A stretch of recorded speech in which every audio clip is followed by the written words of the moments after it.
Bend over to your right. What the was that? What's up, Bears fans? People want to hear me talk.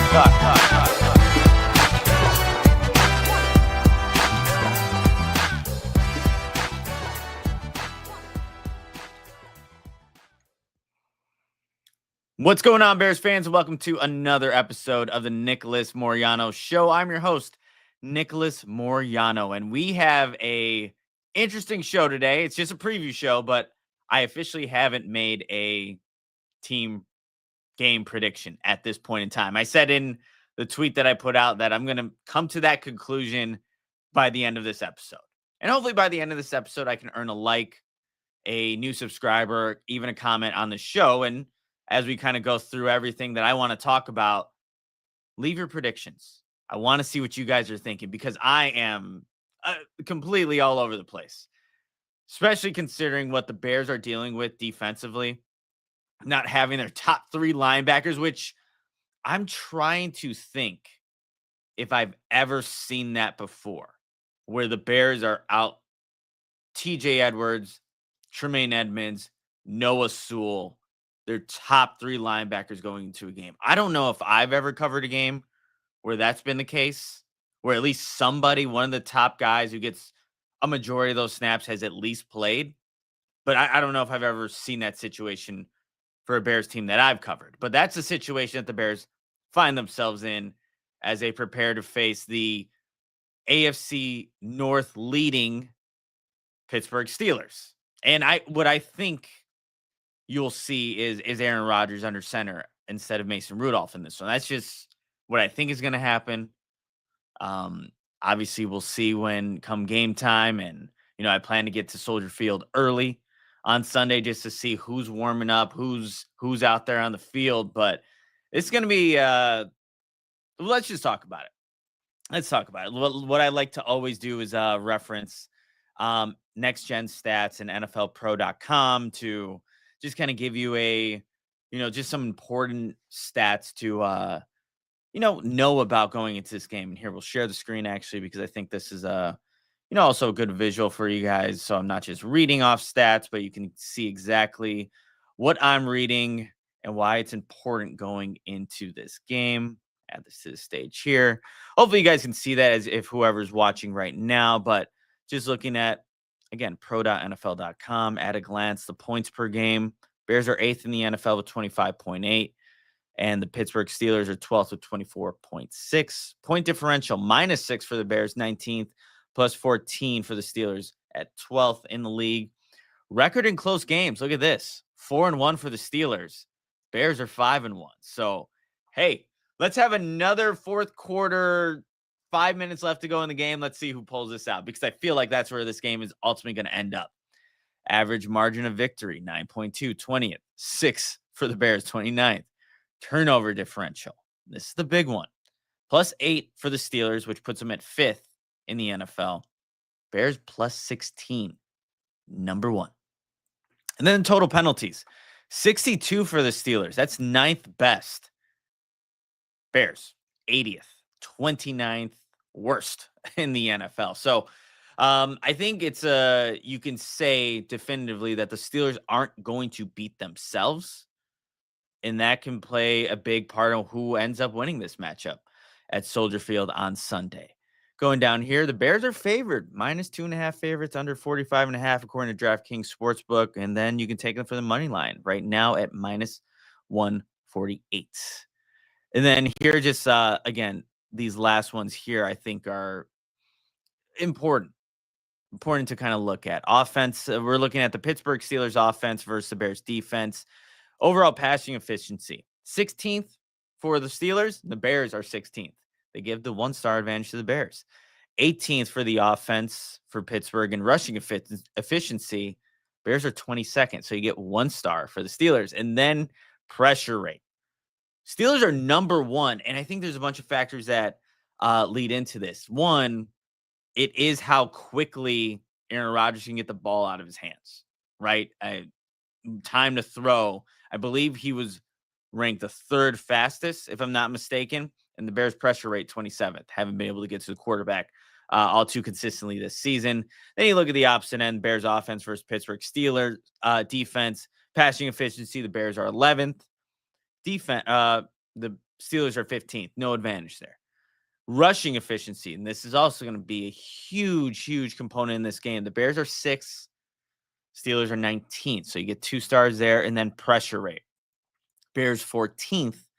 The Steelers 19th. No advantage there. But it's going to play, I think, a big factor in this one. And, Caleb Williams' ability to escape pressure when there is unblocked pressure, because I think that's going to happen at times, you guys. So let me get out of here real quick. Stop sharing.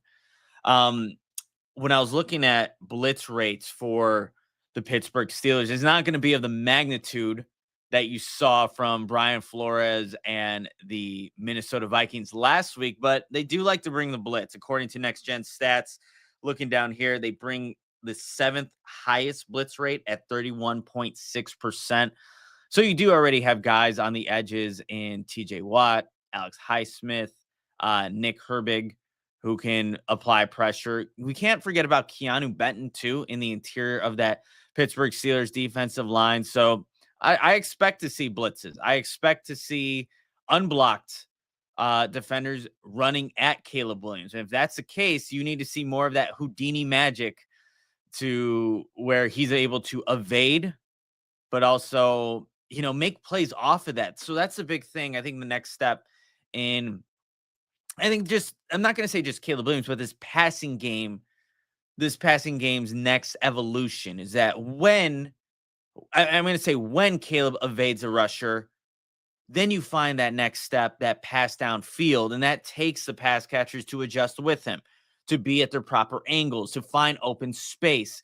Because although Caleb has been able to escape unblocked pressure and extend plays, there hasn't been a lot of successful plays passing downfield. He'll do things with his legs, but that's, I think, the next step. And that's how you can exploit a defense that gets over aggressive, that's trying to bring that extra pressure. Like I was just telling you about what the Pittsburgh Steelers do. So it's that I think is going to help. I was talking about this earlier in, just a show I did earlier this week, but pocket depth was a big topic of discussion at House Hall this week. What that means essentially for the people that didn't listen to the previous show, or for people that are didn't catch up with any of the press conferences at House Hall, but on certain plays, Caleb Williams needs to be at a certain depth on pass plays.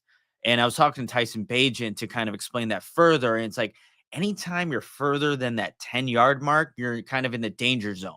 So what it's going to take from Caleb Williams' Bears passing offense is just to be very disciplined in those true pass drop sets, where 5 steps, 7 steps, whatever it may be, even 3 steps, like just you can't drift further back, because what Ben Johnson describes some of those guys on the edges for the Steelers as werewolves, guys that have some of the best quick first steps in the NFL. So the further you're drifting back as a quarterback, one, you're putting your offensive tackles in bad situations, but you're also just allowing that pass rush to essentially, they're not going to dent, they're going to funnel it down until they eventually meet you, at that specific yard marker. So Caleb needs to be very disciplined in that aspect of his game so he can be on time with his passes, not allow the Pittsburgh Steelers pass rush to meet him in the backfield. And if that does end up happening, Caleb just absolutely needs to show that he can avoid pressure and then make plays off of that. But a good way to stop that too is using your cadence. You're going to be at home, so the loud factor will not be something that hurts the Bears in any way. If anything, just silent count at Soldier Field. So if you're going to game, you're going to the game this Sunday, just shut it on offense. Let Caleb operate, use his cadence to, just throw off the timing of these Pittsburgh Steelers defensive players, but then also tempo. So I expect to see at times no huddle, just changing it up. So these Pittsburgh Steelers edge rushers, whoever is actually blitzing, doesn't pick up on what the Bears, Ben Johnson, are trying to do with each individual snap. So that's ways you can combat a high pressure blitz percentage, or guys that can just get off the ball quickly. Just change up. You got to change it up. But also the run game is going to be huge in this one. As I told you, against the looking at the Pittsburgh Steelers defensive efficiency, rushing efficiency, they're 19th. The Bears are 6th. DeAndre Swift, Kyle Monangai. Shoot, whenever maybe DJ Moore gets opportunities, they got to take advantage of however the Pittsburgh Steelers are playing defensively, getting to the edges. If you have some overly aggressive defensive ends, that's where maybe you can hurt them in the run game. So that needs to show up today. But I wrote this in my top 5 players to watch on Marquee Sports Network. Please go check that out if you haven't already. 5 players that I'm just highlighting in this game. I said that Caleb Williams, he needs to be the best player on the field on Sunday. I really do believe that for the Bears to ultimately come away with a victory. And like I said at the top of the show, I don't have a score yet or even who's going to win this game. I'm trying to convince myself I can go either way at this point. But I do believe that Caleb Williams needs to put on the Superman cape, but not just in that fourth quarter. I think it needs to be consistent in this one. If you get down in this game and you allow that pass rush to be in just attack mode, you are as an offense just in a spot where you need to pass the football. That's playing right into the Pittsburgh Steelers' strength. So I think a very consistent game from this Bears offense is what's going to take, and a consistent game from Caleb Williams is what it's going to need to happen on Sunday for them to be 8-3 on the season. But we really, there's only been so few games where we've seen that consistent offense. And I think you got to go really all the way back to, I guess you could say, consistent offense against Cincinnati. But I know even in the second half, there were times where drives just didn't get finished. They obviously scored the most they had all season in that game. But, Dallas was one that comes to mind too. But you need to play consistent in this one. And like I said with the records, both these teams have what, 4-1 for the Steelers, 5-1 for the Bears in close games. And the Pittsburgh Steelers don't hurt themselves. This is a tough matchup, a very, very tough matchup. One thing to be aware of with the Pittsburgh Steelers too, as I'm talking still about the Bears offense versus their defense right now, the Pittsburgh Steelers defense, I'm trying to find it exactly here. This is the next gen stats. On the season, they've deployed a lot of single high safety. According to Next Gen Stats, have deployed single high coverage at the 5th highest rate in the NFL this season, 61.7%, continuing a trend of deploying a single high at a top 5 rate in every season since 2022. So most likely you're going to see a lot of man coverage from the Pittsburgh Steelers. But after just listening to, shout out to the Locked On Steelers podcast. I think they do a phenomenal job. They've been noting that they've been seeing actually a lot more too high safeties as of recent weeks. And this stat from Next Gen Stats will also back that up. However, in week 11 against the Bengals, the Pittsburgh Steelers, shifted its split safety coverage on 72.5% of their coverage dropbacks, the highest rate in a game with Terrell Austin as DC since 2022.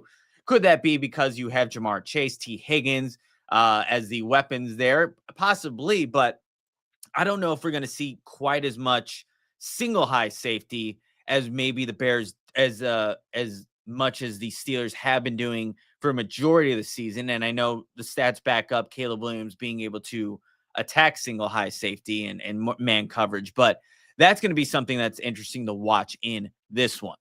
And then just really quickly too, there was one more stat that I wanted to read off. Actually, this is going to be for the Bears defense versus the Pittsburgh Steelers offense. So we'll leave that for a little bit, but that is something that I just wanted to note. Actually, one last thing on Colston Loveland. This could be also an opportunity for the Bears tight ends to be a huge factor in the passing game. When looking at this Pittsburgh Steelers defense, they give up some significant yardage to tight ends. And here's a stat. Colston Loveland has been targeted on 32.7% of his routes from the slots, 18 of 55 this season. That's the highest rate among tight ends with at least 25 routes from such alignment. So you see the usage from Colston Loveland amplifying, which is great. So most of his production has come from the slot, where he's generated 214 of his 329 receiving yards and a touchdown. Loveland has averaged 3.9 yards per route from the slot, the most among receivers with at least 50 routes run from that alignment. The matchup with the Steelers have allowed a league high 374 receiving yards, 2 tight ends aligned in the slot this season, with 235 of such yards coming after the catch. So, with a defense that will blitz, a defense that will bring extra pressure, a defense that does have some guys on the edges, see if you can get the ball in your playmaker's hands at the tight end position in the middle of the field on drag route concepts. And I think it's not just Colston Loveland, but I think Cole Kmet having the game that he did last week against the Minnesota Vikings. They attacked the flats because he brought those corner cat blitzes off the edges. Sometimes both corners were blitzing at the same time. So you vacated those zones in the flats and you were able to distribute the ball out there for Cole Kmet. And I love the physicality he was playing with too, lowering his shoulder, throwing some stiff arms in there. You got to do that. You got to show that in this one. You got to be more physical than the Pittsburgh Steelers. And especially that accounts for the Bears defense going up against that Steelers offense, which I'm going to get to here in a second. But Bears tight ends. I have Colston Loveland on my fantasy team. And a big reason why he's starting right now is because Sam Laporta was my other tight end, and back surgery or whatever his injury was took him out for me. But I'm good with Colston Loveland. I'm all for it. So let's now shift over here. But before we do, of course, I mean, I think you guys know exactly where I'm going with this. If you're someone who watches the Nicholas Moriano show, you got to know that I have to tell everybody about my guys at Windy City Sports Cards. They specialize in buying and selling all things related to Chicago sports. So whether you're a diehard fan of the Bears, Bulls, Cubs, White Sox, or Blackhawks, look, they've got you covered with an extensive selection of sports memorabilia and collectibles. In addition to those Chicago-focused items, everybody, they also offer a vast collection of sports trading cards and memorabilia from your favorite teams and players. So visit their online store to find exactly what you're looking for to complete your collection or to simply discover a new favorite. Check them out at 312-WindyCitySportsCards.com. That's 312-WindyCitySportsCards.com. The link is in the description below, so check them out if you haven't already. All right, everybody, Nicholas Moriano Show. Thank you for tuning in on your Saturday afternoon. I know you're getting ready for some college football action. As you know, I don't know if I'm going to be able to watch much today. I'm going to try to go shoot some hoops. My dad's at the local gym. He said that it's open right now, and I haven't shot the basketball in a long time. So I kind of want to go do that. And then my fiance and I will have our date night, whatever, in the city. So that's what I'm looking forward to after I get done telling you about this Bears Steelers matchup in week 12 and who's going to win this one. I still don't even know. But I think I'm leaning one way, but maybe this Bears defense going up against what I believe is going to be Aaron Rodgers' Steelers offense could change things here. And so you're out your top 3 linebackers, as we said. And I see this in the chat, Nerd Mafia. Nick, how do you feel about our linebacker situation this week? Not great. Not great. Let's be honest here. Like I said at the top of the show, I don't know if I've ever seen or covered a Bears team that's been out their top 3 linebackers.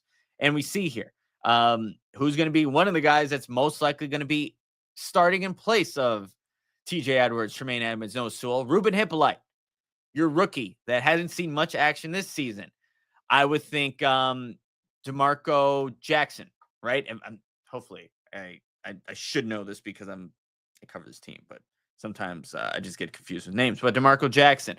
I mean, Amen Angbang Bamiga also would be maybe somebody that you see out there on Sunday. But I don't know how you could feel great about the linebacker situation. You shouldn't. Like, I get it. Like, you can have optimism about still what the Bears can do, how creative Dennis Allen's going to get, but not having your top 3 linebackers is significant.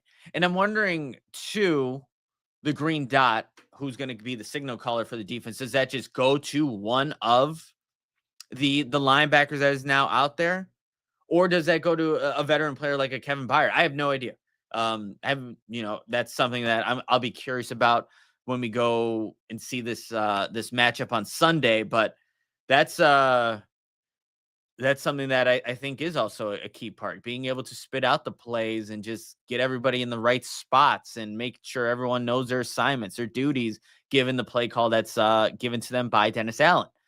But yeah, anytime you're missing the entire position group going into a game, I don't know how confident you could feel about specifically that group, especially with the Steelers and who they have as some of those skilled players, man.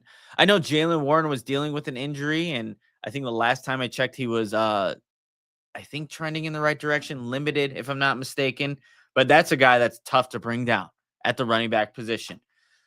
Darnell Washington. I know there's some people that are like, oh, this guy doesn't get a lot of targets. I would think if you're the Pittsburgh Steelers, who, looking at personnel tendencies, the Pittsburgh Steelers, in terms of the rate that they use 3 tight ends, 16.76%, second most in the NFL. But you're like, oh, 13, maybe they, that's not as common. Sure. How about looking at the play rate for 12 personnel, getting 2 tight ends on the field? So Pat Freiermuth, Darnell Washington, Jonnu Smith, whoever it may be, the combination. Pittsburgh Steelers run 12 personnel 33.3% of the time. That's a 7th most. And I guarantee you, going into this matchup, knowing that the Bears do not have their top 3 linebackers, you're going to see a significant amount of 2 tight end, 3 tight end sets on Sunday. Why wouldn't you? Right? Why wouldn't you do that? So you're going up against linebackers that are obviously not at a starter level, because every single one of the stars is out for the Bears. But also, if you're Dennis Allen, maybe you're going to change up things and just play more nickel and dime. So you're getting smaller defenders out there. Like that's I think if I'm, Mike Tomlin, the Steelers, Arthur Smith, the offensive coordinator, you are going into this game saying we are going to put our heavy personnel out there, and good luck trying to tackle our big players on the edges, in the flats, whenever they get the ball in their hands.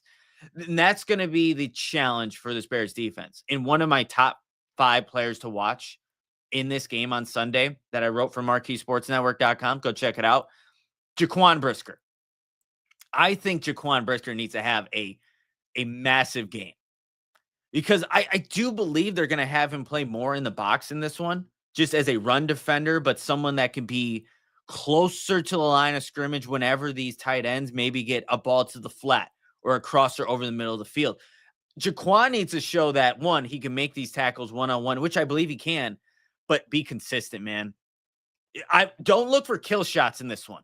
That's also going to be a thing for this Bears defense. There's no reason for that. Yes, it amps up the defense, but you just need sound tackling, and you need to rally to the football. Everybody, especially when you're missing 3 guys at your linebacker position. And I don't know at this point if you're going to see Jalen Johnson or Kyler Gordon. I don't know if that's for certain. I know they were a full go in Friday's walkthrough practice, but think about next week. You have a quick turnaround with the Friday game against the Philadelphia Eagles on Black Friday in Philadelphia, but you got to account for that too. And you definitely don't want to rush any of those guys before they're actually ready. Would it be great to get that boost in the secondary? Absolutely. But you're not doing it at the expense of them potentially re-injuring what they already have. It's, like I said, on a quick turnaround week, a little bit longer than a Thursday night game, but still. So I don't know about the secondary players, if Jalen, Kyler are going to be back. But I do know that Jaquan Brisker, Kevin Byard, these guys on the back end, they need to be ready to tackle. Everybody in this defense needs to be ready to tackle. One of those stats that I was saving for this Pittsburgh Steelers offense versus the Bears defense, I was like thinking, did I say that right? Kenneth Gainwell. When you don't have your starting linebackers, I think one of the areas that gets that's going to have a major weakness is the run support, right? Just knowing where to fill your gaps, how to read the defensive line in front of you, things like that. But it's when Aaron Rodgers, Mason Rudolph, whoever it is at quarterback, like I said, I think Aaron Rodgers will play when they get the ball to the flat to the running back. And the main guy that's been in that position for the Steelers is Kenneth Gainwell. If you watch his game last week against the Cincinnati Bengals, he hurt that Bengals defense. And I get it. People are listening. Bengals defense stinks. You're right. It does. But still, those plays to get it out that way, that's significant. And here's a stat that backs that up. Kenneth Gainwell recorded a career high 81 receiving yards and 2 touchdowns on 7 receptions, 8 targets last week against the Bengals, leading the team in receiving yards. Gainwell has been targeted on 26.8% of his routes this season, the 4th highest rate among running backs with at least 100 routes run. Expect that to be a factor. Expect that to be a factor against this Bears defense on Sunday. Getting the ball out to the flats. There were a couple times where Rodgers held and then did a no-look to Kenneth Gainwell, just on the flat, makes a man miss. I believe that's the one he scored a touchdown on, one of his 2 touchdowns. You got to be ready to, one, show some range. If you're the linebackers, Ruben Hippolyte, DeMarco Jackson, Angbang Mamiga, if he's in there. Maybe you see Daniel Hardy actually playing that position as well. He's an athletic guy as too. So wouldn't surprise me. Or maybe you're just putting as much athletic DBs out there to try to, stop those types of plays. Here's another stat from the Bears defense. The Bears defense has struggled to generate pressure this season. I don't think that's surprised anybody, producing it on just 30.1% of opponents' dropbacks, the 6th lowest rate in the league. That marks a significant drop from last year when they finished with a 36.5 pressure rate, with the 5th highest in the NFL. Not great, you guys. Darnell Washington, the guy that I was talking about, at a self-proclaimed 311 pounds. That's insane for a tight end. Darnell Washington has averaged the 2nd slowest average route speed, 10.85 miles per hour among tight ends, yet averaged 7.3 yards after the catch per reception, the 4th most among tight ends. Washington has outgained his expected yards after the catch on 76.5% of his receptions, the highest rate among tight ends with at least 10 catches. That's the issue there with him. I don't expect, it's not obviously down the field. It's when he gets the ball, can you tackle him? Cincinnati sure showed that they couldn't or weren't even willing. That's what you don't want to see from the Bears defense, that they're not willing to tackle. If like I said, you're not looking for these kill shots. You're looking for secure, sound tackling. Got to show it, man. Got to show it consistently. If not, it's just going to be a long day for this Bears defense. Man, I'm like going back and forth now. Like I said, I have not picked a winner, but I think it's time now. Actually, let's do a bold prediction. And I don't know why, but I know I put this in our Marquee Sports Network. We have a Slack channel. And I'm like, you know what? This is feeling like a game, and I really don't have any rhyme or reason for it. Here we go. Here's my bold prediction for you. Actually, I'll give you 2. Bold. Again, these are things that shouldn't happen. Maybe I'm just crazy. But I put this. This feels like a game where Joe Tryon Shoninka ends Rodgers' career with a sack. Give you some really Corey Wooden, Brett Favre vibes. So that's one. We're going to see a Joe Tryon Shoninka sack that takes Aaron Rodgers out of the game. Boom. But also, here's a crazy one. You know that pressure rate that I was just telling you about? Again, bold prediction. I really don't expect this to happen. The Bears end up with more sacks on the day than the Pittsburgh Steelers. Take that. David Kaplan. Why? How could that realistically happen? Well, it's the Caleb Williams effect, the ability to avoid unblocked pressure, avoid pressure in general. So that could be a reason how that happens. Aaron Rodgers, when I was watching him move in the pocket, I know Dennis Allen gave him some credit for it. I don't know. You don't see the same Aaron Rodgers. That's for sure. So I think if Dennis Allen gets creative, throws some different blitzes at him and tries to, not confuse Aaron Rodgers, but just get there before he gets the ball out of his hands, which I said earlier in the show is at an extremely fast rate, then that's a way that you can potentially get Aaron Rodgers. But bold predictions, I just said them. Joe Tryon Shoninka gets a sack on Aaron Rodgers, takes him out of the game, and the Bears somehow, some way end up with more sacks in the game than TJ Watt, Alex Highsmith, Nick Herbig, Keanu Benton. Book it. Yeah. Okay. Let's do this, you guys. Going 30 minutes now. 30 minutes just kind of talking to you and everyone in the chat. Appreciate you for hanging out and being there. Austin Booker, I love this. There you go. Triple JV2788 just put Austin Booker. Talked to him earlier this week about his long arm. We need to see that. Pretty sure the Steelers have some young offensive tackles. Long arm those dudes. Get him out of the way. Get to Aaron Rodgers. That's a good way to get to Aaron Rodgers. Here's one more stat about Jaylen Warren, actually, because I think he's a factor in this one, obviously. Jaylen Warren has been hit behind the line of scrimmage on 50.4% of his carries, the third highest rate among 41 running backs with at least 71 carries this season. As a result, 90% of his total rushing yards, 482 of 536, have come after contact, averaging 3.9 yards after contact per carry, fifth most among the same group of running backs. That's insane. That's wild. He is tough to bring down, man. Tough to bring down. Just like DK Metcalf, just like Darnell Washington, Kenneth Gainwell. Whew. And actually, Chris Lynn 6440, does he have to score 35? I think you're referring to Caleb. I don't know if he has to score 35, but like I said, I think he needs to be the guy, the best player on the field for the Bears on Sunday. All right, I gave you a bunch of key stats, matchups. Obviously Theo Benedict's going to be going up against Nick Herbig for a majority of the time. That's definitely something to watch. Darius Slay, if he's the one starting for the Pittsburgh Steelers defense at opposite corner, I think Joseph was the one filling in for him, if I'm not mistaken. But if Darius Slay's out there, you target Darius Slay. Roma Dunze, Luther Burden, DJ, you go after him. Porter Jr. has been playing some pretty good football. Jalen Ramsey's been playing a lot more safety as of late. So you target Darius Slay if they're deciding to put him out there opposite of Porter. But that's also another matchup to watch. I'm like going through these at the very last second here. But let's get a prediction here. I need to put this on record, and then I have to send my record to Scott Bear from Marquee Sports Network.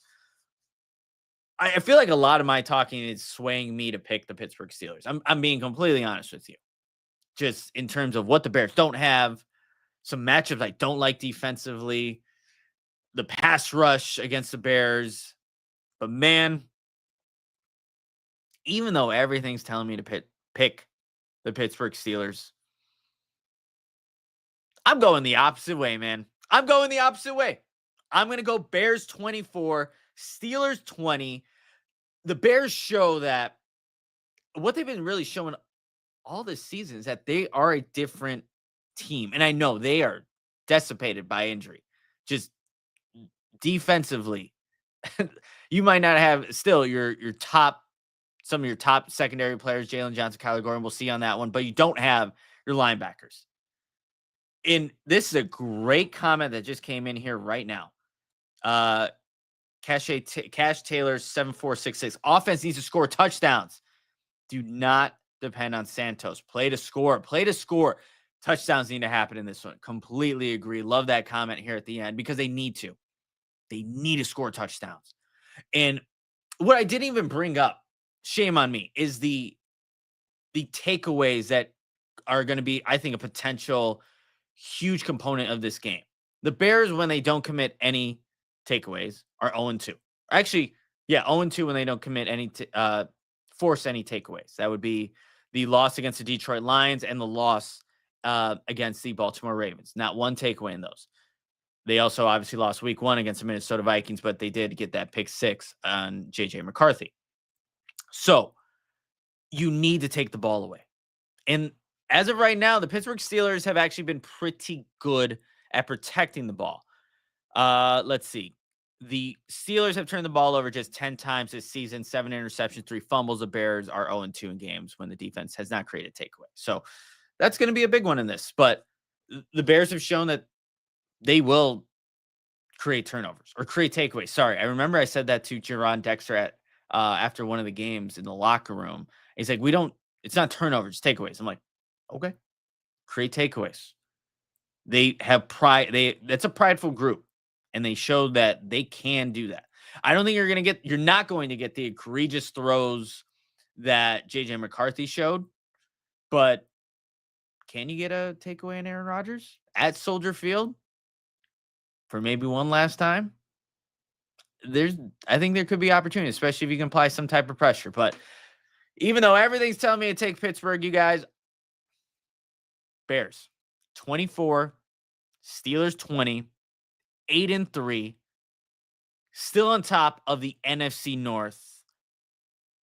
And then you go into the matchup against the Philadelphia Eagles. Black Friday. Let's go. Let's go. Let me know what you think, what this score is going to be. I don't know. I don't really see it being it could be like if things go the opposite way. Maybe it is a blowout for the Steelers in a victory, but that's not what I'm predicting here. Going Bears 24, Steelers 20.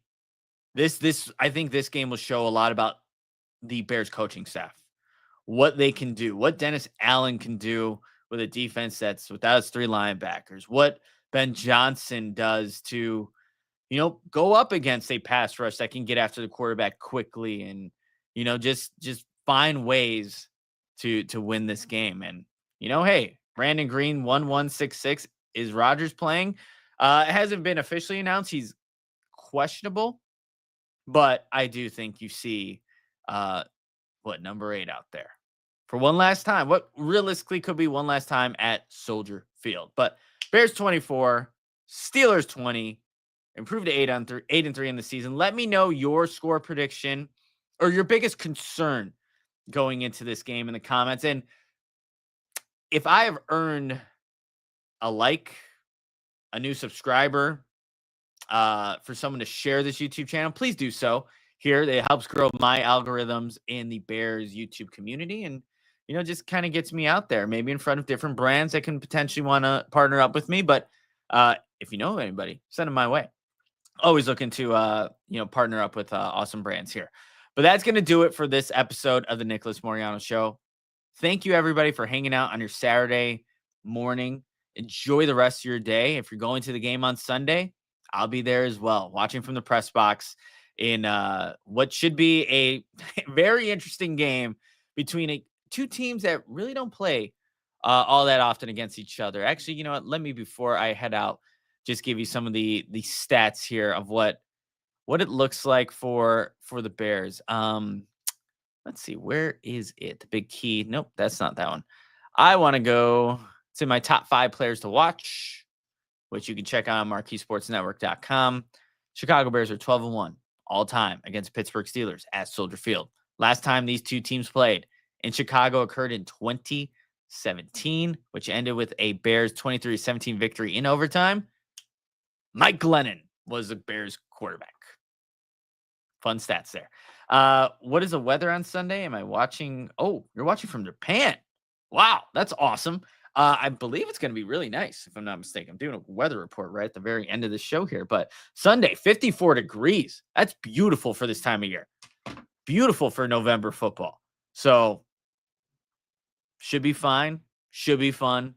And we'll see if the Bears can improve to 8-3 after tomorrow's game against the Bears or against the Steelers. So, everyone enjoy the rest of your day. Tune in next time.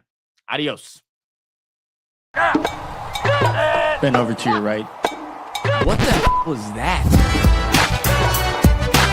What's up, Bears fans? People want to hear me talk.